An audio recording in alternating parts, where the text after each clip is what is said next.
کہہ دو کہ لوگو تم اپنی جگہ عمل کیے جاؤ، میں اپنی جگہ عمل کیے جاتا ہوں، ہم قریب تم کو معلوم ہو جائے گا کہ آخرت میں بہشت کس کا گھر ہوگا۔ کچھ شک نہیں کہ مشرک کامیاب نہیں ہوں گے، اور جہاں تک ہو سکے فوج کی جمعیت کے زور سے اور گھوڑوں کے تیار رکھنے سے ان کے مقابلے کے لیے مستعد رہو کہ اس سے اللہ کے دشمنوں اور تمہارے دشمنوں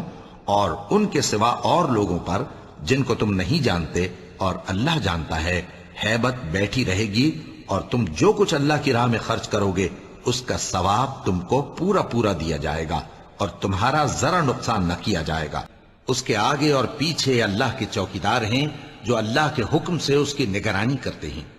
اللہ اس نعمت کو جو کسی قوم کو حاصل ہے نہیں بدلتا جب تک کہ وہ اپنی حالت کو نہ بدلے، اور جب اللہ کسی قوم کے ساتھ برائی کا ارادہ کرتا ہے تو وہ پھر نہیں سکتی، اور اللہ کے سوا ان کا کوئی مددگار نہیں ہوتا۔ کہ ہم نے انسان کو محنت و مشقت میں رہنے والا بنایا ہے مگر یہ گھاٹی پر سے ہو کر نہ گزرا، سو یقیناً مشکل کے ساتھ آسانی بھی ہے، بے شک مشکل کے ساتھ آسانی بھی ہے۔ سو جب تم فارغ ہوا کرو تو عبادت میں محنت کیا کرو